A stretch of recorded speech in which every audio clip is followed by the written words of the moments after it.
Well, folks, this is document 240 that was filed on the 8th of June 2022. Second declaration of Lita Walker. I am Lita Walker under penalty of perjury and subject to 28 U.S.C. 1746 declare as follows. I am one of the attorneys for defendant Netflix Incorporated and the above captioned action. I have personal knowledge of the matters set forth herein. I make this declaration in support of Netflix supplemental brief in support of motion to compel production of documents responsive to the subpoena to Michael Griesbach. Attached to Exhibit 9, a true and correct copy of an affidavit of service of the subpoena to produce documents, information, or objects to permit inspection of premises of civil action of Michael C. Griesbach. I have served on Michael Griesbach on February 10th, 2022. Attached hereto is Exhibit 10, a true and correct copy of plaintiff's response to defendant's Crow Media LLC's first set of interrogatories, excluding exhibits. Attached here is Exhibit 11, a true and correct copy of December 10, 2018 email thread hearing the bait numbers, Colborn 00487-89. I declare under penalty of perjury that the foregoing is true and correct, dated June 8th, 2022. Exhibit 9. Affidavit of service. Says individual responsible to serve, delivering a true copy of subpoena to produce documents, information, or objects to permit inspection of premises and civil action with the date and hour of service endorsed therein by me to Mr. Michael Griesbach as address 851 North 16th Street, Manitowoc, Wisconsin. Information said person and the contents therein in compliance with state statutes. Exhibit 10. Plaintiff response to defendant's Crow Media's LLC's first set of interrogatories. Plaintiff Andrew Colborn by and through his attorneys, law firm Conway, Obninsky, and Jerry, responds to defendant's Crow Media's LLC's first set of interrogatories as follows. General objections.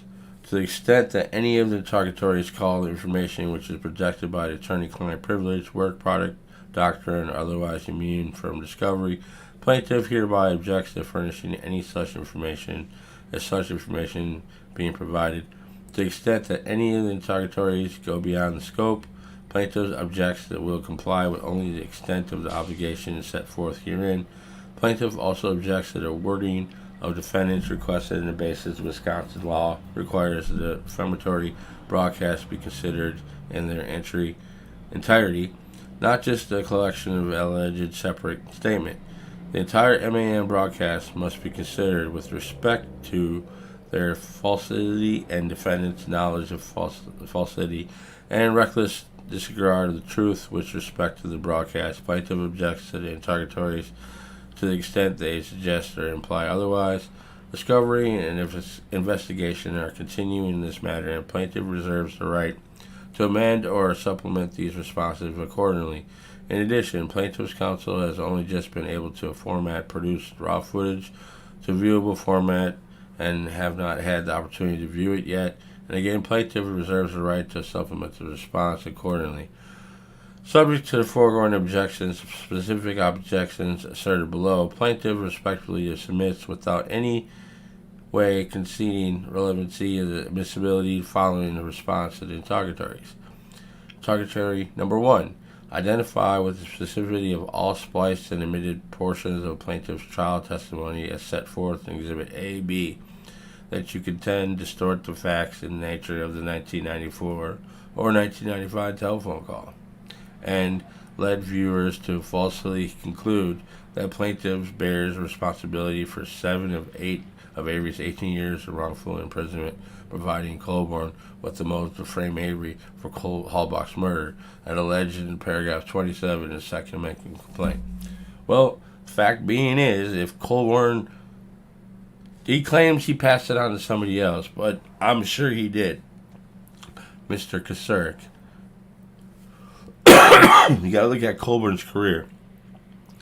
Every time that he applied to become a sheriff while he was still working in the jail, he was denied. But this phone call happens, and then he's asked to join the sheriff's department and then becomes a Manitowoc sheriff. Interrogatory number 2. For each splice and omitted portion identified in the nature of the 1994 9 telephone call and let viewers falsely conclude. I think I read that already. All right.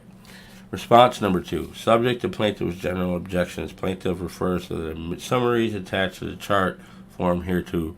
Discovery and investigation ongoing. Plaintiff reserves the right to submit the response accordingly.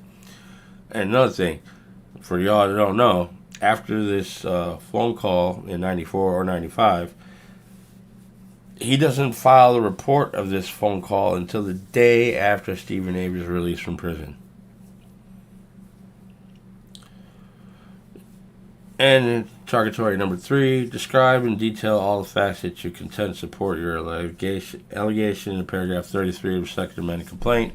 Defendants knew of falsified the Stephen Avery criminal attorney's suggestion the plaintiff was looking directly at Hallbach's vehicle when he called dispatch. Response to number 3. Subject to plaintiff's general objections, plaintiff responds as follows. Plaintiff's testimony at the civil trial regarding the call that he made to dispatch was reasonable, credible, and unspecifically denied that he was looking at Hallbach's vehicle during his testimony. In addition, upon information and belief, defendants had reviewed the Avery trial court decision order dated January 30th, 2007, which explained that any theory regarding any alleged involvement of the plaintiffs in planting Avery's blood in Hallbach's vehicle was extremely weak and rested on an unexplained contradiction. As pointed out the state at oral argument, how could Link or Colborn have known that Teresa Hallbach was dead at the time they are alleged to have planted the defendant's blood in the vehicle? Under the defendant's theory, either Link, Colborn, or both would have had to have formulated a plan involving their own commission of serious felonies, executed plan with a very short period of time, motivated apparently only by their embarrassment for not allegedly having acted with responsibility, and information that could have led Mr. Avery exoneration back in 95 or 96. Decision in order at page 11. It was only due to the extremely low bar afforded criminal defendants by law to attempt to offer theories to attempt to exfoliate themselves that the theory was even allowed to be presented by the judge. Under any common sense reasonable standard, the assertion of the plaintiffs had found Hallbach's vehicle prior to the time that was shown to have been deceased and was obviously false. Defendants are educated persons, both have advanced degrees. In addition, Ms. Riccardi has a law degree and practiced law for some time after graduation. Accordingly, it is reasonable to infer that both Riccardi and Demos knew that there was no reasonable basis to believe the plaintiff planted blood in Avery's car.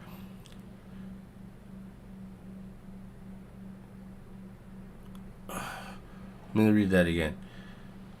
There was no reasonable basis to believe that the plaintiff planted blood in Avery's car. That any theories of the contrary border the fantastic and plainly ludicrous, and therefore they knew were false. I believe that's supposed to say planted blood in Hallbach's car, not Avery's. Interrogatory number 4. Describe in detail all the facts that you contend to support your allegation in paragraph 40 of the Second Amendment complaint. The defendants manipulated the facts to convince viewers that the Manitowoc Sheriff's officers possibly included plaintiff secret Avery's blood from a vial still kept in evidence in his wrongful conviction case and planted in the Hallbach's car. Response number 4, subject to plaintiff's general objection. Plaintiff responds to the follows the fact that support allegation defendants manipulated the facts in question are set forth in the remainder of paragraph 40 of the Second Amendment complaint. Upon information and belief, defendants have reviewed the Avery trial court decision order dated January 30, 2007, in which the court noted that the fact that the state intended to preserve evidence that the hole in the blood vial stopper had been created by phlebotomist and withdrew Mr. Avery's blood on January 2, 1996. Interrogatory number 5. Describe in detail all the facts you contend to support your allegation in paragraph 64 of the Second Amendment complaint with the challenge statement intended to harm you actually and irreparably harmed and damaged your reputation, lowering you in the citation of the community and subjecting you to hostility, hatred, and ridicule, and deterring third persons from associating or dealing with you. Response number 5. Subject to the plaintiff's general objections, plaintiff responds as follows. Plaintiff counsel will be producing copies of numerous recorded voicemails that the plaintiff received from threatening and verbally abusive MAM viewers across the world, and plaintiff designates that those documents in the response to the interrogatory.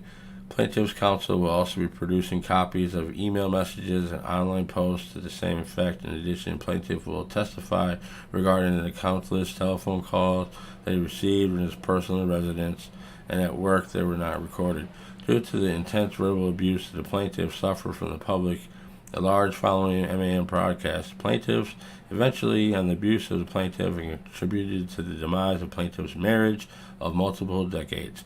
Plaintiff also incorporated the response to his response to interrogatory number 8 below. Damages are ongoing. Plaintiff reserves the right to supplement his response as discovery and investigation continue. Interrogatory number 6. For each of the challenge statements described in detail, all the facts that you contended support your allegation, and the produce defendants published that challenge statement, which now is the falsity of the reckless discard of the truth of the falsity. Response number 6. Subject to the plaintiff's general objections, plaintiff refers to the summaries attached to the chart from here to go. Interrogatory number 7. For each material fact that alleged admitted from the making of murder, the state admitted the fact to describe in detail why you believe that the producer defendants had knowledge that omission of the fact would cause making a murder to be false, or that the producer defendants admitted the fact reckless disregard of the services, truth, or falsity. Response number 7. Subject to plaintiff's general objections, plaintiff refers to the summaries attached in the chart from hereto and the allegations of the specific paragraphs of the second amended complaint that are described in challenge statements as a factual basis for many of the allegations of this set forth therein, including detailed descriptions of the specific alterations to the omissions of trial testimony of the defendants. Defendants knew the alterations changed the impact of the testimony, and it is evident that they made them for that reason, in order to continue to tell their story. This is further corroborated in document productions by Netflix, which demonstrate that involved the Netflix personnel in attempting to make the story more dramatic and emphasize plaintiff as an alleged villain of the story. Said see plaintiff's response to the first set of interrogatories on the Netflix Incorporated. Discovery and investigation are ongoing, and plaintiff reserves the right to supplement his response accordingly. Interrogatory number 8. Described in detail items of damage you contend is sustained as a result of the producer defendant's acts and omissions alleged second amended complaint. Response. Subject to his general objections, plaintiff responds as following. Making a murder damaged, if not destroyed, my reputation, my health, and my personal life. My reputation as a police officer, so important to maintain as trustworthy and being integrity as well as honest, was severely damaged as the millions viewed and believed the falsehood of what making a murder in the social media realm made reputation was totally destroyed as I was. And still, I am portrayed as a poster child for corruption. I began to fear that the annihilation of my reputation would affect the weight of my courtroom testimony on other cases, effectively ruining my career as a police officer. My health was affected as I did and continue to live in a state of constant hypervigilance, as making a murder promoted a multitude of death threats to me and towards my family. Never being able to totally relax, as well as constantly anticipating an attack on me or a member of my family, caused me to develop both hypertension and anxiety, which has to be treated with prescription medication. Due to the stress caused by MAM, I have trouble sleeping and I find myself often angry and irritable. I no longer feel I can trust anyone totally ever again. My personal life has also been greatly damaged as a result of MAM. My inability to go back to the person I was before MAM has destroyed my 30-year marriage, and marriage ended in divorce. I have lost my family members and friends because of MAM's false narrative, reckless agenda, and portrayal of me, which was exacerbated by the social media crazies who continually, 7 years after its release, claim that I am a corrupt, evil person, that the MAM is truthful. I am often confronted by total strangers who inform me that they despise me for what I've done. Regarding Stephen Avery, I'm not allowed to present any media event at my current employer, as my presence could be disruptive. Yeah, okay. You guys put this man away for 36 years. You may not have been involved in the first case, but you are definitely involved in the second. For each item of damages that you identified in interrogatory number 8, identify the amount of damages you are claiming and the method for calculating such amount. Response number 9. Subject and general objections. Plaintiff responds as follows. The damage to my reputation prompted me to retire from law enforcement 4 years earlier than I had wanted to, costing me at least $400,000. The value of the damage to my personal life, the destruction of my marriage and loss of friends and family, personal health and well-being, sense of claim and sense of safety and security, and general damage to my reputation. I am requesting determined at trial by jury, in my personal opinion, a value of $1 million per episode of MAM 1 and 2. Would not even cover the loss of personal happiness caused by defendants, yet defendants have undoubtedly been enriched by at least that amount through what they took from me. Y'all believe this? He says if he was to get $20 million, it still would not be enough. Subject to his general objections, plaintiff responds as follows. I have discussed the facts of the damages detailed in my response to the interrogatory number 8 with very few people due to my newfound inability to trust anyone. I have disclosed these damages to my healthcare providers and to the law firms who represent me in this suit. I have also disclosed how MAM damaged me personally to the law firm representing me in the divorce case. I further have disclosed how MAM has caused me damage to the producers of upcoming documentary entitled Convicting of Murder during interviews with them. Beyond that, I rarely, if even ever, discuss how MAM caused me damages. I instead only defend myself, my fellow deputies, my former agency, and the law enforcement in general when asked or confronted about Netflix or the producers of MAM or MAM itself. Interrogatory number 11.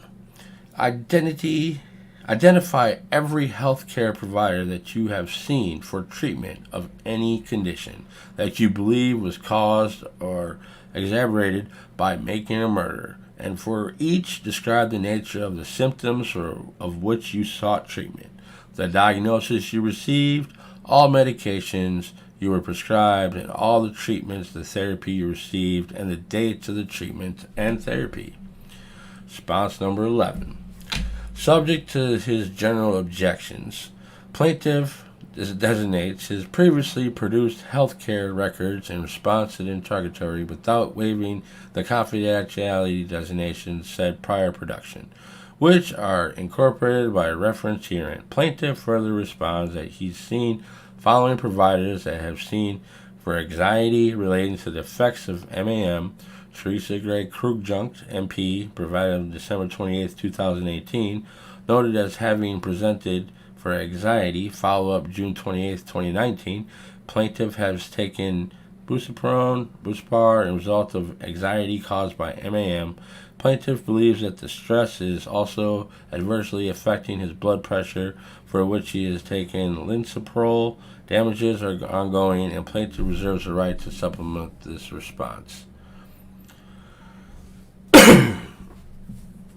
As to responses, Andrew Colborn, being first duly sworn, notice he hasn't signed this yet, so we'll be getting another filing probably tomorrow or today or Friday, or probably next Monday. Andrew Colborn, he didn't sign that. So Exhibit 11 is we have an email from Griesbach to Andrew Colborn. It doesn't have to be filed until 12/18, 3 years after MAM release. But I don't want to wait till then. I'm shooting for Wednesday, but I will obviously be speaking with Andy before anything is filed. We still have some things to decide, including whether to bring Ferrick in now or implead him and others in later. I incline to not further complicate this right now. There's plenty of time to bring him in. Andy, I will also coordinate the timing of filing, serving the defendants, and preparing a media release. I know we have lots to talk about, Andy, but let me get this complaint finished first. I agree with you, Brenda, that it makes more sense for you to wait to edit until you have the final version of each section of the complaint. I attached a final revised draft of the admissions, distortions, the section of which review. If you have additional significant instances of lies, we could probably still work them in. But it's not essential since we're not limited going forward to what we include in the complaint. On the other hand, we want to woe them as much as we can. Use this discretion. Thanks. On Monday, December 10th, 2018 at 12:29, Brenda Schuler. Thanks, Mike. This is a big project and is looking really great. Nice job. Should I not continue on with the rest of the pages if we have made updates already? It doesn't really make sense if you have to update version if I'm updating the old one. Is this whole thing due on the 11th or just 3 claims? I think I have other examples of editing in MAM to make Colborn look sketchy that could be included if you wish, but may not work in the entire document to do the left. Now, Andrew Colborn claims that he's never watched the documentary, but he somehow obtained the transcript for the documentary and then read the whole thing, and then he approached Michael Griesbach to sue them. So it sounds like bullshit to me. Thanks, Brenda. I appreciate you filing in the dates and numbers of years, etc. I agree with the most of those thoughts. Unfortunately, I have also made edits in the last few days, but I'll compare my edits with yours and go from there. Attached is the revised draft of the first claim for relief, defamation of character. The claims themselves are not lengthy because they adopt by reference the facts as already stated in the body of the complaint. However, they are where the case rises and falls under the law. I hope to have that other 2 claims, intentional infliction of emotional distress and negligence, finished later today. Best to both of you. Let's go slay some dragons. Note, there are comments from many of the suggestions, so you can just hover over them and see why. Hi there. I wanted to send over what I had so far. There is one part with Tyson and Kacharsky that you may want to change, since the babysitting comment is with Tyson referring to the 11.5 initial search of the prior part of the 11.8 search with Kacharsky. My personal feeling is part is not strong enough to consider, for example, deceptive editing, since the question they pull Tyson spliced from a very similar and following up question to babysitting one. Just my thoughts.